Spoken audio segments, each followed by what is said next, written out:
last night. The WNBA, PA, the Players Union, they're crashing out.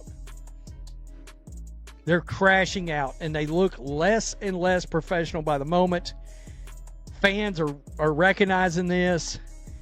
There are things that they cannot keep this from getting personal. I mean, they have made them. If it's amazing that WNBA players made themselves feel even more insufferable than prior. The WNBA Players Association just released a statement that instantly set the internet on fire, and not in a good way. People who normally side with players in labor disputes are suddenly leaning toward ownership, and that kind of public flip is a red alert moment. When fans change teams this fast, it usually means the messaging or the strategy has gone seriously off. So what triggered the backlash? And how did the talks spiral this quickly? It starts with one deadline that everyone saw coming, and one response that nobody expected.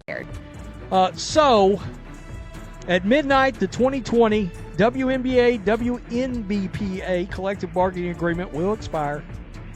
Despite demonstrating our willingness to compromise in order to get a deal done, the WNBA and its teams have failed to meet us at the table with the same spirit and seriousness. This wasn't some surprise explosion. It was a predictable deadline with a predictable end date. And in the days leading up to it, ownership made a smart, calculated move. They publicly said they wouldn't lock players out. That one decision made them look calm, steady, and in control. But instead of matching that tone, the Players Association went for shock optics, planting an inflatable protest rat outside the NBA store in New York.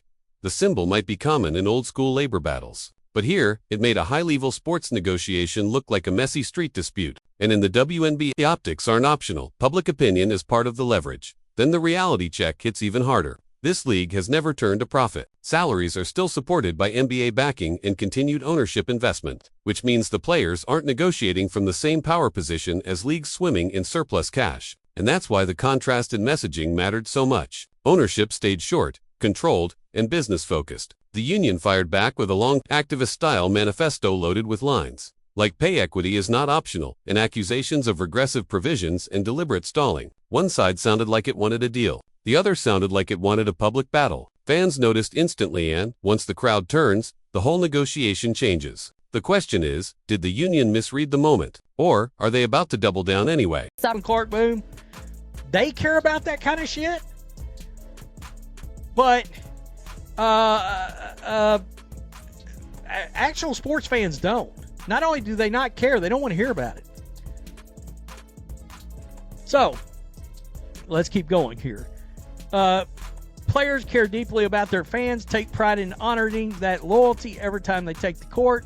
The league's tactics harm current and future players and marginalize the very people who show up for the game in communities across the country. This misguided approach will not work.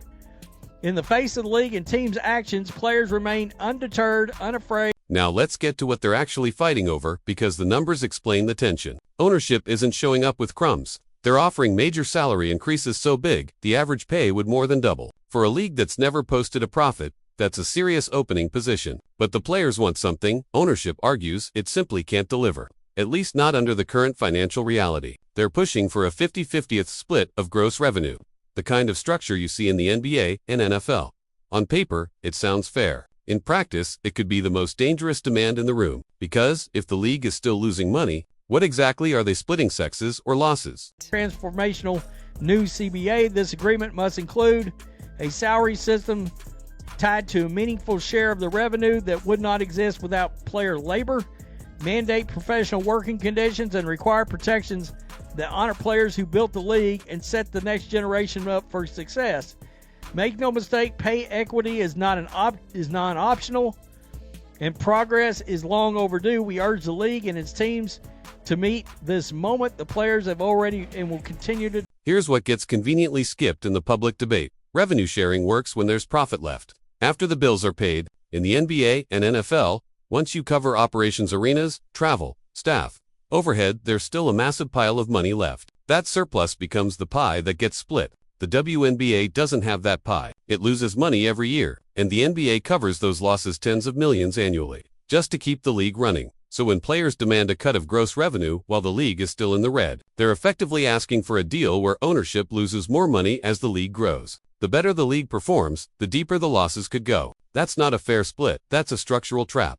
And timing makes this even messier. The WNBA just secured new media rights deals set to begin in 2026, ESPN, Amazon Prime, and more, numbers that could multiply annual media revenue. For the first time, profitability feels possible. But that money isn't here yet. Owners are still operating on projections, not proven profit statements. After nearly 3 decades of funding a money-losing league, it makes sense they'd be cautious about locking into a permanent revenue-sharing model before they even know if the league will finally be profitable.